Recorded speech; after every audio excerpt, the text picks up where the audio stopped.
then we're finally going to go do our dream game, and not the shooter. We were going to do a massively multiplayer science fiction game based in the Halo universe. And every analysis using the most critical negative calculations they can make said that this thing would probably earn a little bit over $1 billion.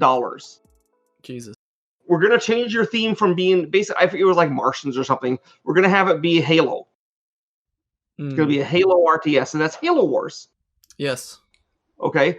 And so the designer was so PO'd about this, he basically went into his office and spent the next year and a half working on the script and didn't do any more design of the game because it was dead to him, because it was no longer his game, because it was Halo Wars. I never care about it being my game. As a designer, in my entire history of designer, until I founded my own company, there was exactly one game where I got to pick the topic, and that's fine. I make everything mine, right? That one game was Hyperspace, by the way. Someone else picks the topic, I do the game, I make it my own. I don't need to have my I have my ego in the games, but it doesn't have to be that I had to come up with original germ of the idea. That's, who cares, right? Yeah. But this guy cared because he wasn't a real designer. So he went off and he was grumpy. And then we kept, and partly because of him, partly because we had another guy who wanted another program. We had the case of 3 programmers who wanted to be designers. One of them was Tim, who did a great job, who did the thing. The other 2 just said, well, we'll just do it because how hard can it be? And so the one basically did nothing. The other was in charge of the campaign. And what he did mostly was crack down on the artists and designers and make everyone mad at him. And he was like a tool. He's like it sounds like a manager role. Well, it was, but he thought this is how a designer is supposed to be. And he was just but it wasn't, right? Designers are actually always the guy that gets along with everyone. They're kind of like the gasket between artists and programmers. Anyways, he was doing that wrong. So he wasn't a bad guy. He was just trying to do things the way he thought it was going to be done. So everything was slower and slower and slower. And then, so Don Matrick comes in, hired from EA. So there's the first warning sign. Yeah, that's not. EA is never a good sign in your games. So he comes in, and his job is that he's supposed to make Microsoft Game Studios profitable. So he buys Rareware and he does other things, and then he starts looking at Ensemble Studios. And what had happened is our plan was, as soon as we finished doing Halo Wars, then we're finally going to go do our dream game, and not the shooter. We were going to do a massively multiplayer science fiction game based in the Halo universe. And all the designers and a lot of the other guys have spent many hours in World of Warcraft. And so we had and other games too, right? Other MMOs. And we had a really good understanding of how they work. And we were really good designers and artists and programmers. So we had worked out carefully how to make this giant Halo-based MMO be, you could be the Covenant or the humans. It was we had adventures planned. We had it all worked out how this is going to go as an MMO. But an MMO shooter? An MMO shooter or no, a real MMO. I mean, obviously you shoot in it because you have a gun. I meant a first-person shooter. Sorry, not like Anthem. No, it's more like World of Warcraft. Okay, interesting. Okay, we were gonna take everything World of Warcraft that we liked and nothing we didn't like, and anyway, so and then we kept doing evaluations of how much money this game would make. Okay, there hadn't been a really giant science fiction, and the biggest was EVE Online, right? Which is weird and quirky, has 100,000 guys. Yeah. It's fine. I love EVE Online, but it's not. We weren't doing that. We were doing a user-friendly game. That was a niche game, right? That was more of a niche game. It's still around, right? Yeah. It's very hostile if you try to get into it because everyone comes and pirates you and robs your corpse, right? But right. We were going to do a one, so we had all worked out, and we kept having Microsoft is doing the analysis, saying how good will this be, and every analysis using the most critical negative calculations they can make said that this thing would probably earn a little bit over $1 billion. Jesus. For Microsoft, okay. And that's the minimum we can do with a Microsoft, with Ensemble Studios, their best studio. Let's face it, right? Yeah. With a huge team that knew MMOs, that was enthusiastic about the product, with Microsoft power, and with the Halo license, which was super golden at the time. Of course. We're talking about 2008, 2009, right? So this was going to be the giantest hit ever. But here's the thing: so Don Matrick is hired, and he's taken over, and we figure, well, at least he knows the industry. So we were planning to move to a bigger office at Ensemble Studios.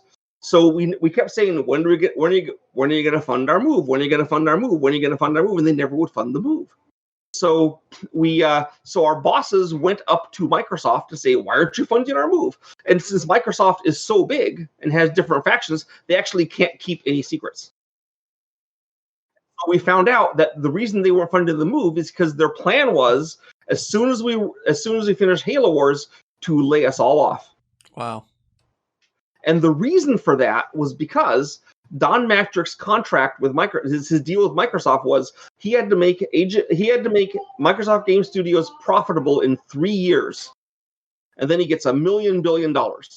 Okay, well, not $1 billion, but he gets ungodly amount of money. I believe it. Anyone from EA, he deserves to be an EA guy, right? Yeah, of course.